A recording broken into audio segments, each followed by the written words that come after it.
आप सभी का स्वागत है प्रभांस क्लासेज में। स्टूडेंट्स, आज आपको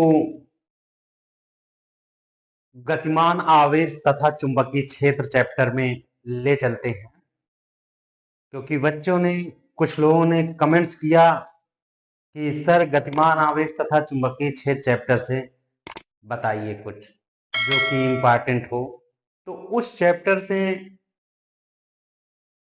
चैप्टर में हम चलते हैं और उस चैप्टर में क्या क्या चीजें पढ़नी है, उसके साथ साथ में सबसे मेन क्या है उसको देखते हैं।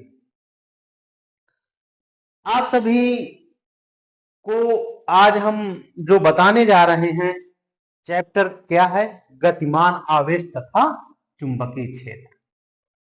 गतिमान आवेश तथा चुंबकीय क्षेत्र। चुंबकीय क्षेत्र आपको पता है, गतिमान आवेश जब आवेश क्या हो, चले, गति करेगी, उसे गतिमान आवेश। तथा चुंबकीय क्षेत्र, चुंबकीय क्षेत्र होता क्या है? सबसे पहले आप जानेंगे कि चुंबकीय क्षेत्र क्या है। चुंबकीय क्षेत्र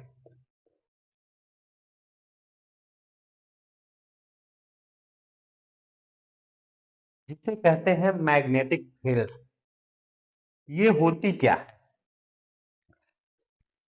आप लोग वीडियो को अंत तक देखिएगा और बिना स्किप किए हुए वीडियो को पूरा देखिए और फुल मजे के साथ।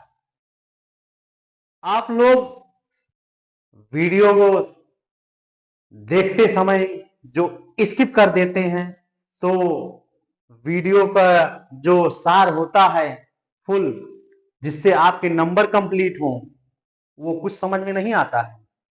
तो स्टार्ट करते हैं। चुंबकीय क्षेत्र क्या है?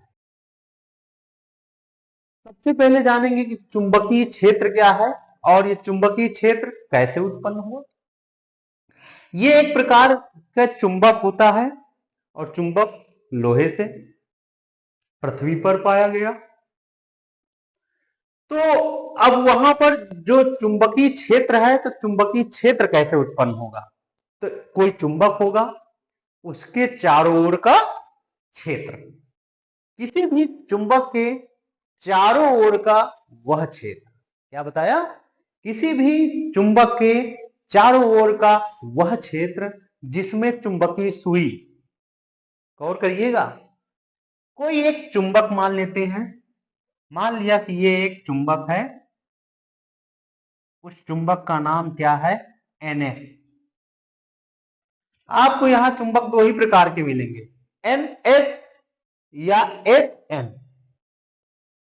कहने का मतलब, N का मतलब होता है नॉर्थ, S का मतलब होता है साउथ, उत्तरी ध्रुव और दक्षिणी ध्रुव। ये एक प्रकार का मैग्नेट है। चुंबक में दो ही ध्रुव होते हैं, एक उत्तरी ध्रुव और एक दक्षिणी ध्रुव। तो उत्तरी ध्रुव को N से और दक्षिणी ध्रुव को S से प्रदर्शित किया जाता है। तो बताया गया, इसमें ये जो चुंबक है, इसके चारों ओर का, कहने का मतलब ये चारों ओर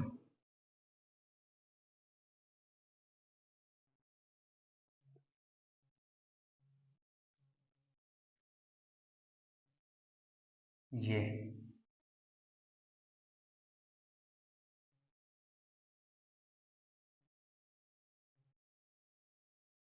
ऐसी कंडीशन होती है। NS है चुंबक, इस चुंबक के चारों ओर का वह क्षेत्र जिसमें कोई चुंबकीय सुई, अब चुंबकीय सुई क्या है?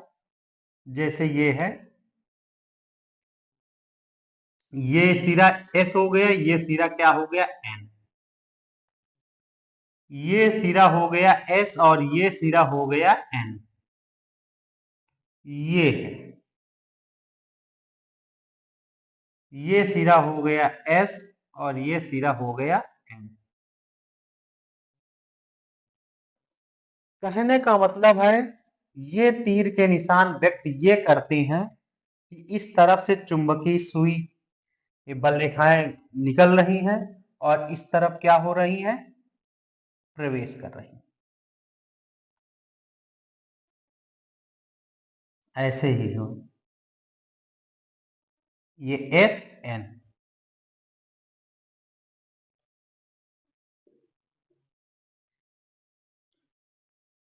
ये है चुंबक, क्या है, एस एन एक क्या है, चुंबक है। इस चुंबक के चारों ओर का वह क्षेत्र जिसमें चुंबकीय सुई, ये क्या है, चुंबकीय सुई है। क्या है, चुंबकीय सुई। किसी चुंबक के, चुंबक क्या है, एन एस, किसी चुंबक के चारों ओर का वह क्षेत्र जिसमें चुंबकीय सुई, ये एस एन क्या है, चुंबकीय सुई है, अपने ऊपर एक बल आघूर्ण आरोपित करें। क्या करे, एक बल आघूर्ण आरोपित करती है। जब उस पर बल आघूर्ण आरोपित होगा, जिसकी वजह से, जिसके कारण से वो अपने एक निश्चित दिशा में क्या करेगी, ठहरने का प्रयास करती है। और एक निश्चित दिशा में जब ठहरती है उसे ही क्या कहते हैं, चुंबकीय क्षेत्र। कुल मिलाकर परिभाषा यही देंगे, किसी भी चुंबक के चारों ओर का वह क्षेत्र जिसमें चुंबकीय सुई अपने ऊपर एक बल आघूर्ण आरोपित करती है, जिसके कारण वह एक निश्चित दिशा में ठहरने का प्रयास करती है, चुंबकीय क्षेत्र कहलाता है। क्या कहलाता है, चुंबकीय क्षेत्र। गौर करिए, सही गंभीरता से लीजिए, वरना निकल गया तो फिर निकल गया, ये समझ लीजिएगा। आपको अब चुंबकीय क्षेत्र, मैग्नेटिक फील्ड के विषय में कुछ सोचना समझना नहीं है। किसी भी चुंबक के चारों ओर का वह क्षेत्र जिसमें कोई चुंबकीय सुई अपने ऊपर एक बल आघूर्ण आरोपित करती है और जिसके कारण एक निश्चित दिशा में ठहरने का प्रयास करती है, चुंबकीय क्षेत्र कहलाता है। और ये जो चुंबकीय सुई चुंबकीय क्षेत्र की दिशा को व्यक्त करती है कि एस एन, चुंबकीय क्षेत्र की दिशा क्या है, एस से एन की ओर। कहने का मतलब ये चुंबक एन एस है, लेकिन इससे निकलती है चुंबकीय बल रेखाएं, ये एस की ओर एंटी करती है, ये निकलकर ये चुंबकीय क्षेत्र की दिशा को प्रदर्शित करती हैं। तो कुल मिलाकर परिभाषा यही देंगे, किसी भी चुंबक के, किसी भी चुंबक के चारों ओर का, चारों ओर का वह क्षेत्र, वह क्षेत्र जिसमें चुंबकीय सुई, चुंबकीय सुई अपने ऊपर, अपने ऊपर एक बल आघूर्ण, बल आघूर्ण आरोपित करती है, करती है। ध्यान दीजिए, किसी भी चुंबक के चारों ओर का वह क्षेत्र, ये जो चुंबक है इसके चारों ओर का वह क्षेत्र जिसमें चुंबकीय सुई अपने ऊपर एक बल आघूर्ण आरोपित करती है, जिसके कारण, जिसके कारण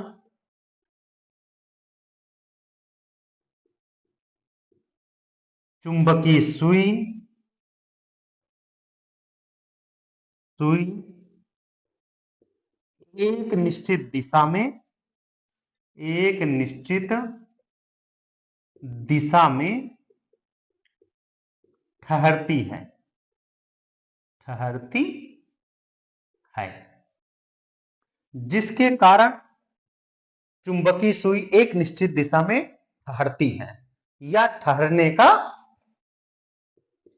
प्रयास करती है, ठहरने का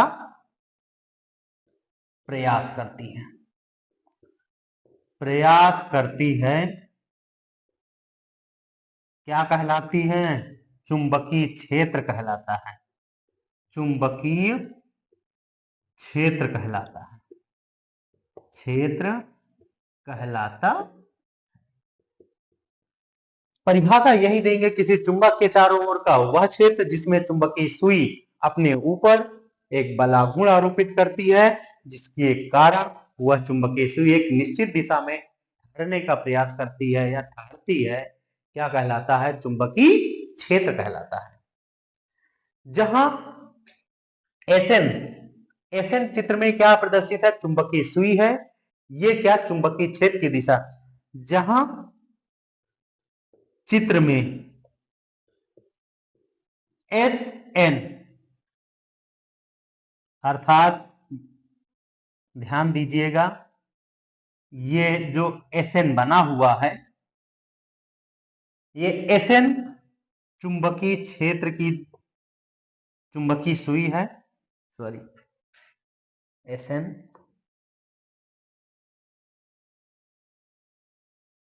चुंबकीय सुई,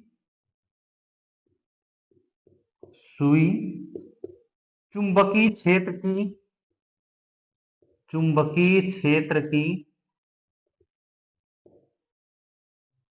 दिशा को प्रदर्शित करती है, दिशा को प्रदर्शित करती करती क्या बताया कि जहां एसएन, ये जो चुंबकीय सुई है, ये चुंबकीय क्षेत्र की दिशा को प्रदर्शित करती है। आपको समझ में आया कि चुंबकीय क्षेत्र क्या है? कि किसी भी चुंबक के चारों ओर का वह क्षेत्र जिसमें चुंबकीय सुई अपने ऊपर एक बल आघूर्ण आरोपित करे और जिसके कारण वो एक चुंबकीय सुई एक निश्चित दिशा में ठहरने का प्रयास करती है, क्या कहलाता है? चुंबकीय क्षेत्र कहलाता है। जब चुंबकीय क्षेत्र आपको पता चल गया, तो अब चुंबकीय क्षेत्र में क्या होता है?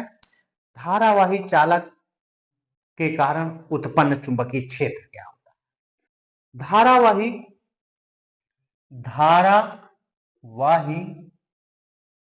चालक के कारण उत्पन्न चुंबकीय क्षेत्र, चुंबकीय क्षेत्र। धारावाही चालक के कारण उत्पन्न चुंबकीय क्षेत्र, धारावाही चालक के कारण उत्पन्न चुंबकीय क्षेत्र, इसी को कहा गया है बायो-सेवर्ट का नियम, बायो-सेवर्ट का नियम।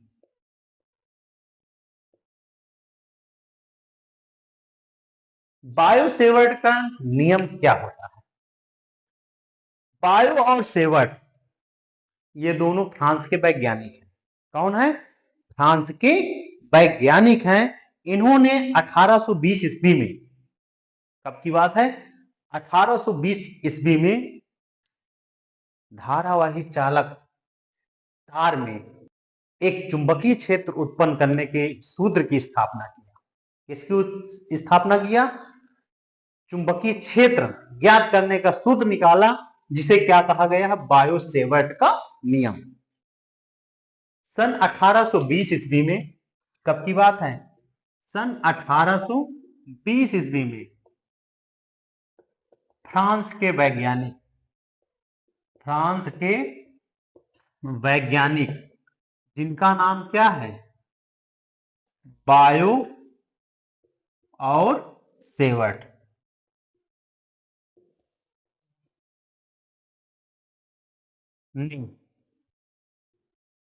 धारावाही चालक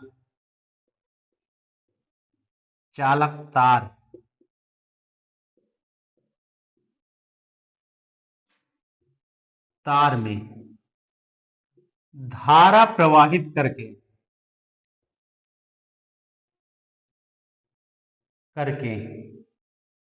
एक प्रयोग किया,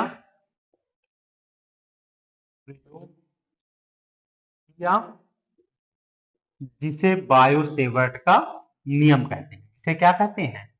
बायो-सेवर्ट का नियम। कहते हैं। क्या कहते हैं? बायो-सेवर्ट का नियम। बायो-सेवर्ट का नियम अगर आपसे पूछा जाए तो क्या बताते हैं कि ये फ्रांस के वैज्ञानिक थे। उन्होंने, और उन दो वैज्ञानिकों में कौन कौन से थे? बायो और सेवर्ट। उन्होंने एक धारावाही चालक तार लिया, उसमें आई एम्पियर की धारा प्रवाहित करने में एक प्रयोग किया, और उस प्रयोग में जब धारा प्रवाहित की गई तो प्रयोग करने में जो नियम का प्रतिपादन किया, कुछ नियम निकल कर आए हैं, उसे ही क्या कहते हैं? धारावाही चालक के कारण उत्पन्न चुंबकीय क्षेत्र या बायो-सेवर्ट का नियम। कुल मिलाकर ये कहेंगे कि सन 1820 ईस्वी में फ्रांस के वैज्ञानिक बायो और सेवर्ट ने धारावाही चालक तार में धारा प्रवाहित करके एक प्रयोग किया। क्या किया? एक प्रयोग किया जिसे बायो-सेवर्ट का नियम कहते हैं। बायो-सेवर्ट के नियम अनुसार मान लिया कि माना क्या है? एक धारावाही चालक तार है। क्या है? ये है, ये मान लिया कि एक धारावाही चालक तार। इस चालक तार, इसका नाम दिया धारावाही चालक तार है, जिसमें आई एम्पियर की धारा प्रवाहित हो रही है। कितने एम्पियर की धारा प्रवाहित हो रही है? आई एम्पियर की धारा। मान लिया कि एक चालक तार है, ये एक तार है जिसमें आई एम्पियर की धारा प्रवाहित होती है। जब आई एम्पियर, और यह चालक तार छोटे छोटे लघु अवयवों से मिलकर बना। कैसे बना है? छोटे छोटे लघु अवयवों से मिलकर। मान लिया कि छोटे छोटे लघु अवयवों से मिलकर बना है। एक छोटा सा लघु अवयव का नाम दे दिया ए बी। क्या दे दिया? A B. मान लिया यहां से यहां तक की लंबाई नाम दिया गया ए बी है, लेकिन इसके छोटे से लघु अवयव की लंबाई, इसकी लंबाई कितनी है? Delta L. कितना मान लिया? इस छोटे से अवयव की लंबाई कितनी है? डेल्टा एल है। और जिसमें कितने एम्पियर की धारा प्रवाहित हो रही है? आई एम्पियर की धारा प्रवाहित हो रही है। और इस चालक तार से स्मॉल आर मीटर की दूरी पर, चालक तार पर एक कोई बिंदु मान लिया, इसका नाम दे दिया ओ। इससे और स्मॉल आर मीटर दूरी पर थीटा कोण पर, ये यहां पर कोण कितना ले लिया? थीटा कोण पर आर मीटर दूरी पर एक बिंदु मान लिया, यहां पर क्या है? पी। यहां से यहां तक की दूरी कितनी है? R metre. जब ये आर मीटर दूरी पर एक बिंदु पी है, जिस पर चुंबकीय क्षेत्र की तीव्रता की गणना करनी है। चुंबकीय क्षेत्र को बी से प्रदर्शित करते हैं। ये भी कोई भी क्षेत्र हो, वो कैसी राशि होती है? सदिश राशि होती है। कैसी राशि होती है? चाहे वैद्युत क्षेत्र की बात करें, चाहे चुंबकीय क्षेत्र की बात करें, सभी कैसी राशियां होती हैं? सदिश राशि। तो अब यही, ये जो चित्र बन गया, चाहे इस तरफ भी चित्र बना सकते हैं, चाहे इधर यहां से भी निकालकर यहां पर भी ज्ञात कर सकते हैं, वैसे ही यहां पर भी चुंबकीय क्षेत्र की गणना कर सकते हैं। तो हम एक ही तरफ निकालते हैं, चाहे इस तरफ निकालो चाहे इस तरफ, बात वही है, कोई दिक्कत नहीं। तो करते कैसे हैं? इसी के विषय में जो चित्र बना है इसी को लिखते हैं। क्या है कि माना एक चालक तार है जिसका नाम क्या दिया गया? A B. एक चालक तार तो बहुत बड़ा है, लेकिन इस चालक तार पर आई एम्पियर की धारा प्रवाहित हो रही है। कितने एम्पियर की धारा? आई एम्पियर की। और यह चालक तार छोटे छोटे लवयवों से मिलकर बना है, जिसके एक छोटे से लवयव का नाम क्या है? ए बी, जिसकी लंबाई डेल्टा एल है। जिसके किसी भी बिंदु ओ पर, किसी भी बिंदु, एक मान लिया गया है इसके भीतर एक बिंदु ओ है, जिससे थीटा कोण पर आर मीटर दूरी पर एक बिंदु पी है, जिस पर चुंबकीय क्षेत्र की गणना करनी। अर्थात यही धारावाही चालक के कारण उत्पन्न चुंबकीय क्षेत्र होगा। तो यही लिखते हैं, माना एक चालक तार है, तार है जिसमें आई एम्पियर की धारा, एम्पियर की धारा जिसमें आई एम्पियर की धारा प्रवाहित हो रही है माना एक चालक तार है जिसमें आई एम्पियर की धारा प्रवाहित हो रही है, आई एम्पियर की प्रवाहित हो रही है। चालक तार छोटे छोटे लघु अवयवों से मिलकर बना है।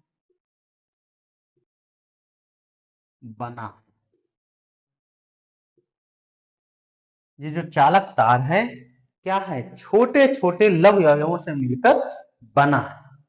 किससे मिलकर बना है?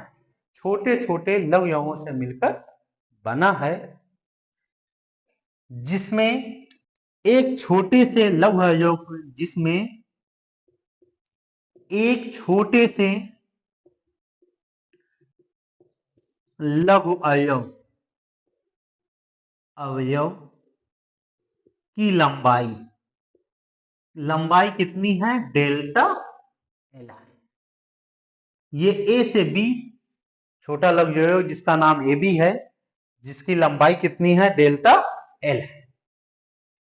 इसके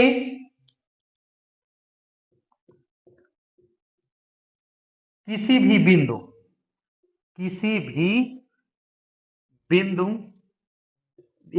बिंदु का नाम क्या दे दिया? ओ है। ओ से थीटा कोण पर स्मॉल आर मीटर दूरी पर किसी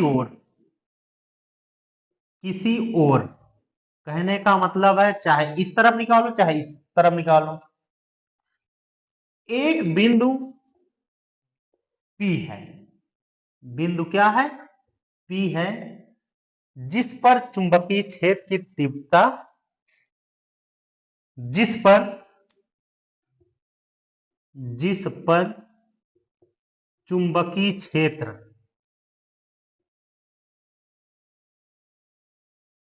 कहने का तात्पर्य यह है कि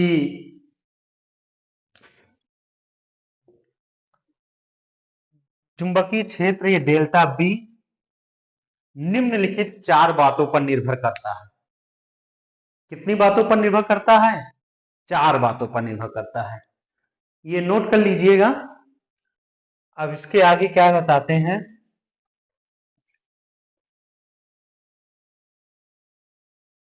ध्यान दीजिएगा।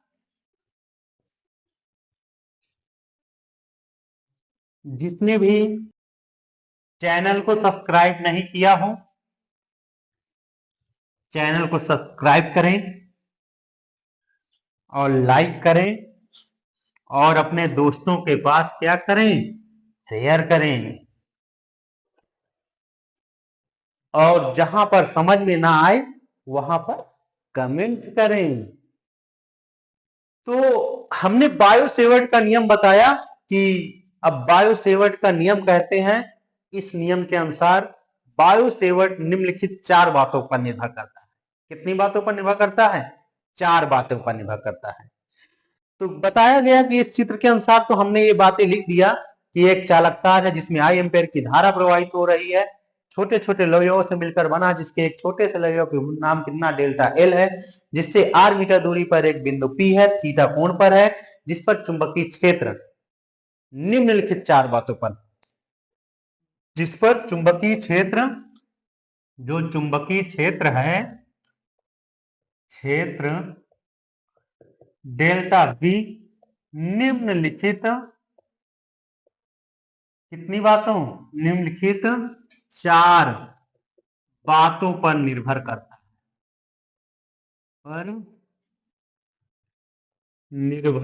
है। वो किसके अनुसार? बायो-सेवर्ट के नियमानुसार। निम्नलिखित 4 बातें कौन कौन सी हैं?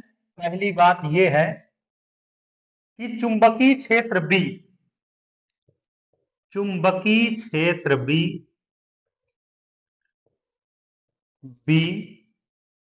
अर्थात ये डेल्टा बी जो है, चुंबकीय क्षेत्र डेल्टा बी चालक तार में प्रवाहित जो धारा है, ये चालक तार में जो प्रवाहित धारा है इसके आई के अनुपाती होगा।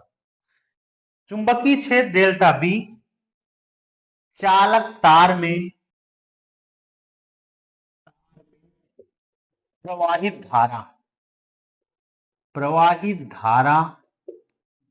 धारा कितनी है, आई के अनुक्रमानुपाती होता है। क्या होता है, अनुक्रमानुपाती होता है। अर्थात इसको कह सकते हैं डेल्टा बी प्रोपोर्शनल कितना, ये जो चुंबकीय क्षेत्र डेल्टा बी है, ये जो यहां पर निकला हुआ है, इस चालक तार में प्रवाहित धारा के अनुपाती होता है। एक बात पक्की हो गई कि बायो-सेवर्ट के नियमानुसार चुंबकीय क्षेत्र, यहां पर ये भी कह सकते हैं किसके अनुसार, बायो-सेवर्ट के नियमानुसार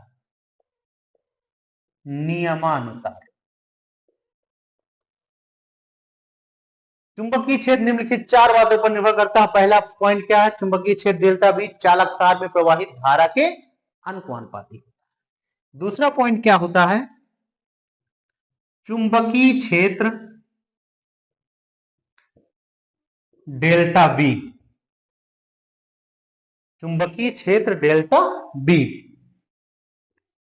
चालक तार के लघु अवयव की लंबाई कितनी है, डेल्टा एल के अनुक्रमानुपाती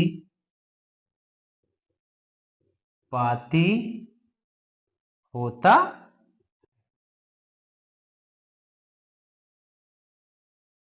कहने का मतलब डेल्टा बी किसके अनुपाती होता है, डेल्टा एल के। अर्थात इसको कह सकते हैं delta B proportional delta L. ये लघु अवयव, चुंबकीय क्षेत्र सदैव सदिश राशि, इसको सदिश वेक्टर लगा सकते हैं। ठीक। तीसरी बात क्या कहलाती है, ये चुंबकीय क्षेत्र बी है, चुंबकीय क्षेत्र बी डेल्टा बी क्या है, अब ये जो थीटा कोण है, थीटा कोण की ज्या के अनुपाती होता है। थीटा कोण की ज्या, ज्या का मतलब होता है साइन, के अनुक्रमानुपाती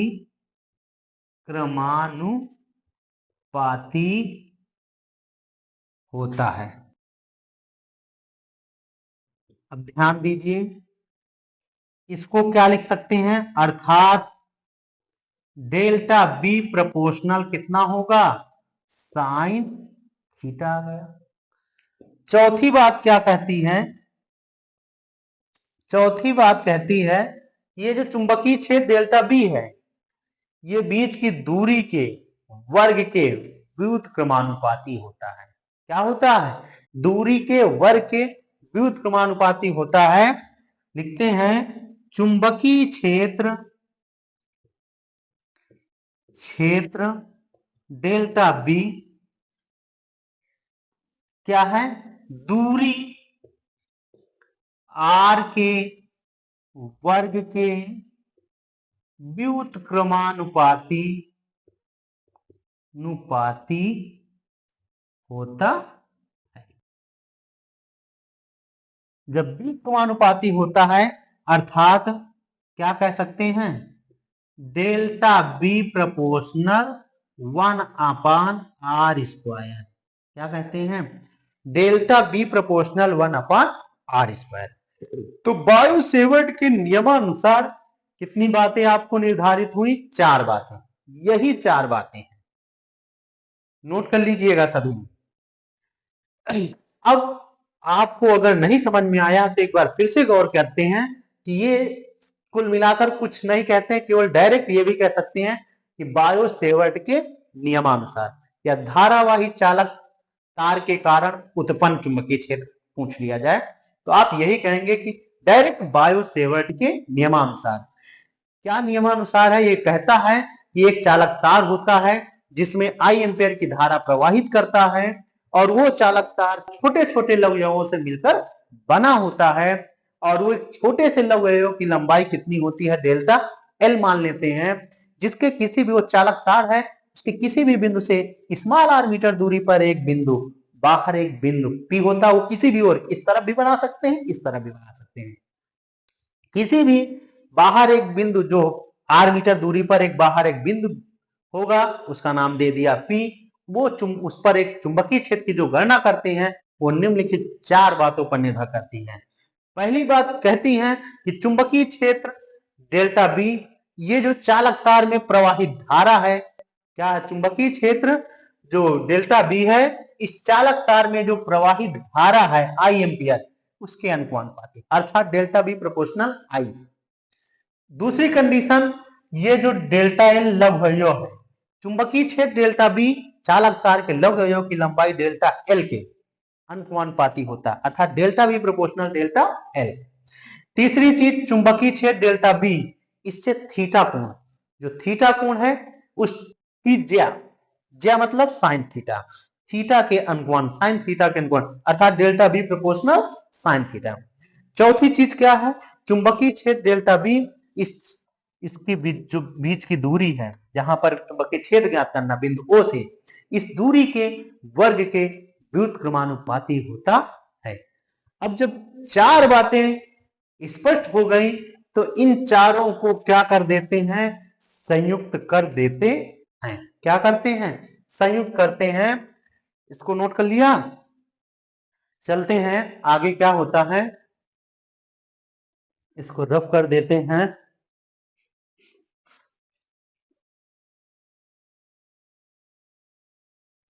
अब इसके पश्चात क्या करते हैं? ये चारों, चाहे इनको समीकरण बना लेते हैं या जो चारों बातों को क्या कर देते हैं? संयुक्त कर देते हैं। क्या कर देते हैं? संयुक्त करने पर। ये 4 नियम, मतलब ये बातें बताई गई हैं, उनको क्या किया जाए?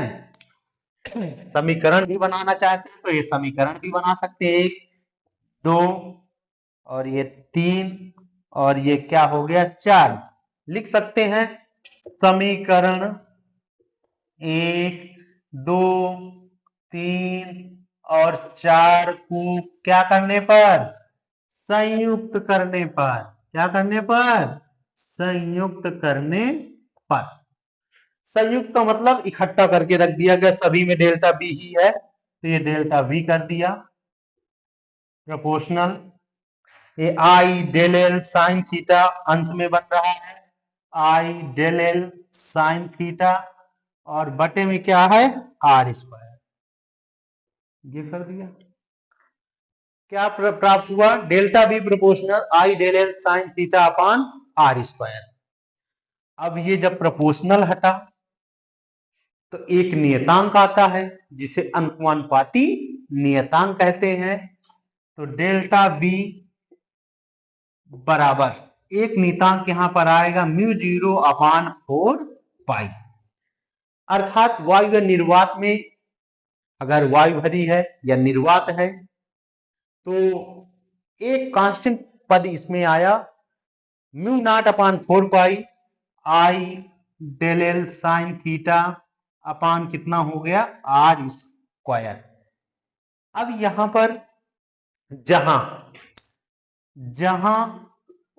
म्यू नॉट अपान 4 पाई एक अनुक्रमानुपाती नियतांक क्या है? ध्यान दीजिए, म्यू नॉट अपान 4 पाई क्या है? एक अनुक्रमानुपाती नियतांक है। अब बात आती है जहां, अब जब म्यू नॉट अपान 4 पाई एक अनुपाती नियतांक है तो ये म्यू नॉट क्या है? म्यू नॉट इसको कहते हैं। क्या है ये? म्यू नॉट भी पढ़ सकते हैं, पढ़ते हैं, या म्यू 0 भी कह सकते हैं। म्यू नॉट इसको कहते हैं निर्वात की चुंबकशीलता। क्या कहते हैं? निर्वात की चुंबकशीलता। जहां म्यू नॉट क्या है? निर्वात की चुंबकशीलता है। क्या है? निर्वात की चुंबकशीलता। निर्वात की चुंबकशीलता, अब इसका मान कितना होता है? पूरा तो मान जो होता है ये म्यू नॉट अपान 4 पाई का मान होता है 10⁻⁻7 न्यूटन प्रति एम्पियर स्क्वायर। Ampere square. तो यहां पर जब ये मान रखते हैं यहां पर, तो डेल्टा बी इक्वल टू कितना आ गया जाकर 10⁻⁻7 I delta L sine theta upon कितना आर स्क्वायर। कितना आ गया? R square. कहने का मतलब है यही क्या है? यही बायो-सेवर्ट का नियम है। बायो-सेवर्ट का नियम है। यही क्या है? बायो-सेवर्ट का नियम। अर्थात आप यहां से यहां पर भी ध्यान देते हैं, ये बायो-सेवर्ट का नियम है। आप ये बता सकते हैं डेल्टा बी बराबर क्या होगा? Mu naught upon 4 pi I del L sine theta upon R square. यही बायो-सेवर्ट का नियम है। अब ये म्यू नॉट अपान 4 पाई एक नियतांक है, अनुपाती, जहां पर म्यू नॉट को क्या कहते हैं? निर्वात की चुंबकशीलता। केवल अगर म्यू नॉट का मान पूछा जाए उसका हो जाता है 4 पाई इंटू 10⁻⁷। यही है mu naught upon 4 pi equal to 10⁻⁷। तो ये इधर आ गया तो गुणा में हो जाए, केवल डायरेक्ट इसको पूछ लिया जाए तो 4 पाई इंटू 10⁻⁷ न्यूटन प्रति एम्पियर स्क्वायर कह सकते हैं। तो ये मान जब ये इतना पता है तो यहां पर ये रख दिया गया तो ये वैल्यू हो गई। तो यही बायो-सेवर्ट का क्या है? नियम है। सॉरी, आपको ये क्या पता चला कि यहां पर ये प्राप्त हुआ बायो-सेवर्ट का नियम। न्यूटन प्रति एम्पियर स्क्वायर होता है, और यहां पर आ गया आर स्क्वायर।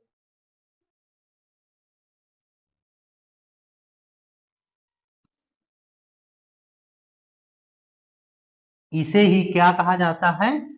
यही बायो-सेवर्ट का नियम। सेवर्ट का नियम। इसमें 2 नंबर का क्वेश्चन पूछा अलग जाता है, अलग से इसी से संबंधित। जब ये आ गया म्यू नॉट अपान 4 पाई, और म्यू नॉट क्या है? निर्वात की चुंबकशीलता है।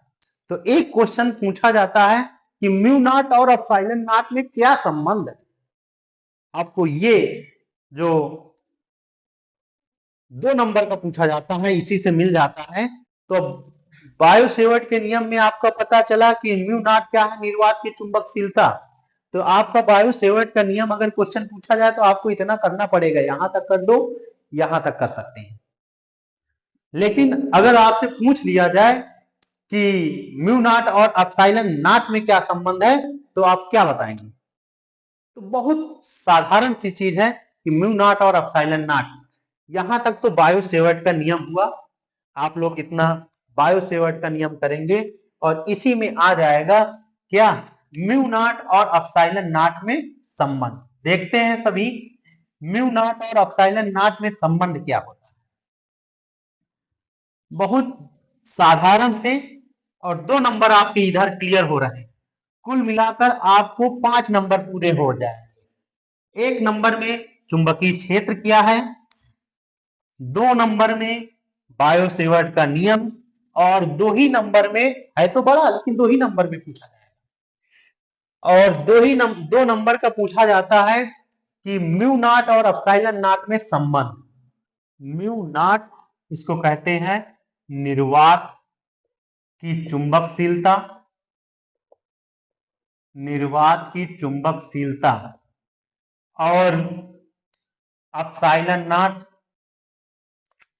क्या है? एप्सिलॉन नॉट क्या है? एप्सिलॉन नॉट, सॉरी, इसको सफा करते हैं।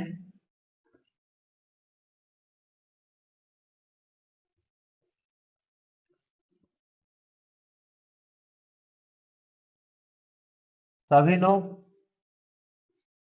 सही से ध्यान दीजिएगा कि म्यू नॉट और एप्सिलॉन नॉट, एप्सिलॉन नॉट तो पहले ही टॉपिक में ही पढ़े थे, पहले ही चैप्टर में निर्वात की वैद्युतशीलता होती है। म्यू नॉट को निर्वात की चुंबकशीलता और एप्सिलॉन नॉट इसको कहते हैं निर्वात की वैद्युतशीलता। इसमें संबंध कैसे ज्ञात करते हैं, अर्थात इसको साधारण सी चीज में ये कह सकते हैं कि म्यू नॉट और एप्सिलॉन नॉट में संबंध बहुत साधारण है। ध्यान दीजिए, आपने अभी पढ़ा, क्या पढ़ा, mu naught upon 4 pi equal to कितना होता है, mu naught upon 4 pi equal to होता है 10 की घात -7 न्यूटन प्रति एम्पियर स्क्वायर। ध्यान दीजिए, इसको फर्स्ट इक्वेशन बना लेते हैं। ठीक, अब एप्सिलॉन नॉट में पढ़े थे 1 अपान 4 पाई एप्सिलॉन नॉट बराबर कितना होता है 9 गुणे 10 की घात 9 न्यूटन मीटर स्क्वायर प्रति कूलाम स्क्वायर, ये होता है। इसको समीकरण क्या बना लिया, 2। अब करते क्या है, समीकरण 1 को समीकरण 2 से भाग दे देते। ध्यान दीजिए, गौर करिए, सभी कहां खो रहे हो, कम टू द पॉइंट। कहां पर, बोर्ड में आइए, गौर करिए। समीकरण 1 भागे 2 कर दिया, 1 में 2 को समीकरण से क्या कर दिया, भाग दे देते हैं। कैसे करते हैं, एलसीएस म्यू नॉट अपान 4 पाई पूरे का बटे हो गया 1 अपान 4 पाई एप्सिलॉन बराबर कितना आ गया 10 की घात -7 न्यूटन प्रति एम्पियर स्क्वायर, और पूरे का बटे कितना आ गया 9 गुणे 10 की घात 9 न्यूटन मीटर स्क्वायर प्रति कूलाम स्क्वायर। करते क्या है, ये 4 पाई बटे में, तो इससे ये क्या हो गई, कैंसिल। अंश में न्यूटन से न्यूटन कैंसिल हो गया, तो बचा कितना, या फिर पलट सकते हैं इसको, तो क्या आएगा म्यू नॉट अपान 4 पाई, तो ये ऊपर गया क्या हो गया एप्सिलॉन नॉट आ गया। कहने का मतलब है इसके बटे में ये उधर गुणा में गया, तो म्यू नॉट अपान 4 पाई होगा गुणा ये 4 पाई एप्सिलॉन नॉट, तो 4 पाई से 4 पाई कैंसिल हो गया, तो म्यू नॉट और एप्सिलॉन नॉट बचा बराबर कितना आ गया। अब इसको ऊपर ले जाते हैं या नीचे ही रखते हैं, तो करते क्या है, इस 10 की घात -7 को नीचे लाते हैं, तो 1 अपान 9 गुणे 7 आएगा, 9 7 कितना हो गया 16। नीचे देखो ये ऊपर माइनस में है, तो नीचे किस में आ जाएगा, प्लस में घात, तो जुड़ जाएंगी, तो कितना हो गया 16 घात। अब 1 अपान एम्पियर, अब ये ऊपर चला गया कूलाम स्क्वायर, तो कितना हुआ जाकर कूलाम स्क्वायर प्रति कितना हो जाएगा ampere metre square, ampere square metre square, ये हो गया। अब ध्यान दीजिए, ये म्यू नॉट हो गया, ये एप्सिलॉन नॉट इक्वल टू, अब इसको हम करते हैं परिवर्तित। परिवर्तित कैसे करते हैं, ये 9 गुणे 10 की घात 16 है, इसको हम क्या लिख सकते हैं 3 गुणे 10 की घात 8। ध्यान दीजिए, अब ये कूलाम बटे एम्पियर मीटर, और पूरे का क्या कर सकते हैं, होल स्क्वायर कर सकते हैं। क्या कर सकते हैं, होल स्क्वायर। अब ये किया गया तो ये स्क्वायर किया गया, तो स्क्वायर हटेगा तो इस तरफ किसमें लग जाएगा, क्या लग जाएगा, अंडर रूट लग जाएगा। म्यू नॉट एप्सिलॉन नॉट, ये आ गया। ऐसा हो सकता है। जब ऐसा किया गया तो अब ये बना कैसे, तो अब इसको हम करते हैं 1/3 × 10⁸ कूलाम प्रति एम्पियर मीटर। अब ध्यान दीजिए, कूलाम प्रति एम्पियर मीटर। अब आपको पता है I इक्वल टू क्या होता है, Q/T। I मतलब एम्पियर, और Q मतलब कूलाम, और T मतलब क्या होता है, सेकेंड। ध्यान दीजिए, अब करते क्या है, कूलाम और प्रति सेकेंड। अब इस कूलाम को और कूलाम प्रति एम्पियर को अगर निकालते हैं तो क्या बन जाता है, ध्यान दीजिए, ये सेकेंड यहां पर आ गया, इक्वल टू कूलाम बटे कितना आ जाएगा, एम्पियर। ध्यान दीजिए, इसको इसकी जगह पर, इसको इसकी जगह पर, ये कूलाम प्रति एम्पियर की जगह पर हम क्या लिख सकते हैं, सेकेंड, ऐसे लिख सकते हैं। इसकी जगह पर क्या लिख सकते हैं, सेकेंड लिख सकते हैं। तो क्योंकि ये होता है तो mu naught epsilon naught equal to कितना आ गया, 1/3 × 10⁸, इसकी जगह पर आ गया सेकेंड और बटे मीटर। अब इसको हम नीचे लाते हैं तो ये म्यू नॉट, या इसको तिर्यक गुणा करके बदल लेते हैं। क्या करते हैं, इस बटे वाले पद को इस तरफ और ये वाले पद को इसके नीचे लाते हैं, तिर्यक गुणा करते हैं, इसके बटे में एक छिपा हुआ है। तो अब करते क्या है, ये इस तरफ आया तो 3 × 10⁸ आ गया, और ये मीटर आ गया, और ये मीटर और सेकेंड अंश में है तो इस तरफ किसमें आ गया, बटे में आ गया, और ये अंश में है तो इसके बटे में आ गया, 1/म्यू नॉट एप्सिलॉन नॉट आ गया। अब आपको पता चल रहा है कि ये किसका मान है, 3 × 10⁸ मीटर पर सेकेंड क्या होती है, निर्वात में प्रकाश की चाल। लिखते हैं, चूंकि निर्वात में प्रकाश की चाल, प्रकाश की चाल वो क्या है, C बराबर क्या होता है, 3 × 10⁸ मीटर प्रति सेकेंड होती है। तो अब आप इसकी जगह पर क्या लिख सकते हैं, C लिख सकते हैं। क्या लिख सकते हैं, C लिखते हैं, तो C इक्वल टू क्या हो जाएगा, 1/म्यू नॉट एप्सिलॉन नॉट। यही इनके बीच क्या होता है, संबंध होता है। अगर आपसे पूछा जाए कि म्यू नॉट और एप्सिलॉन नॉट में क्या संबंध है, तो आप क्या बताएंगे, C इक्वल टू 1/√म्यू नॉट एप्सिलॉन नॉट।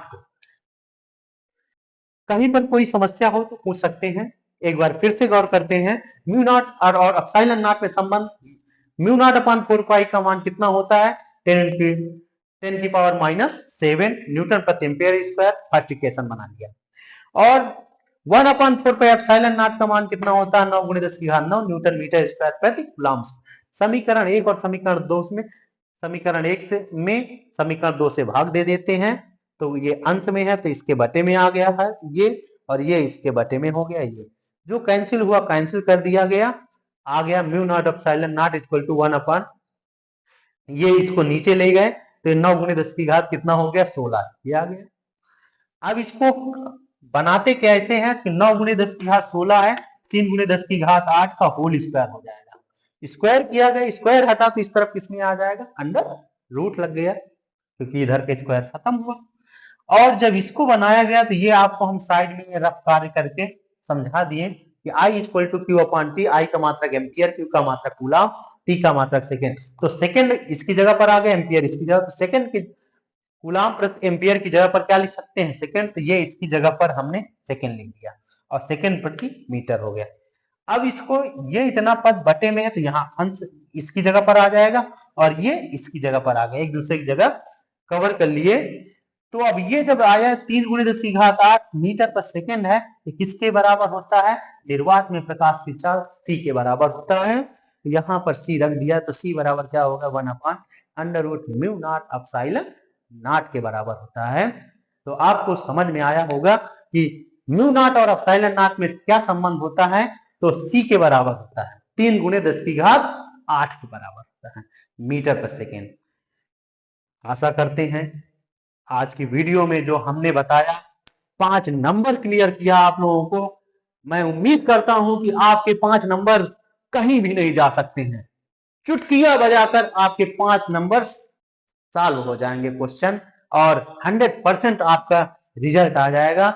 और ये गंभीरता से लीजिएगा कि जो बताया जा रहा 100% आएगा।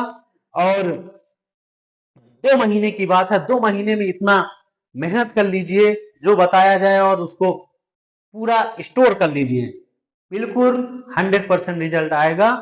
और जिसने वीडियो को सब्सक्राइब नहीं किया हो और चैनल को सब्सक्राइब नहीं किया हो, वीडियो को लाइक नहीं किया हो, अगर आपको अच्छी लगे तो लाइक और सब्सक्राइब जरूर करें। Thanks for watching this video.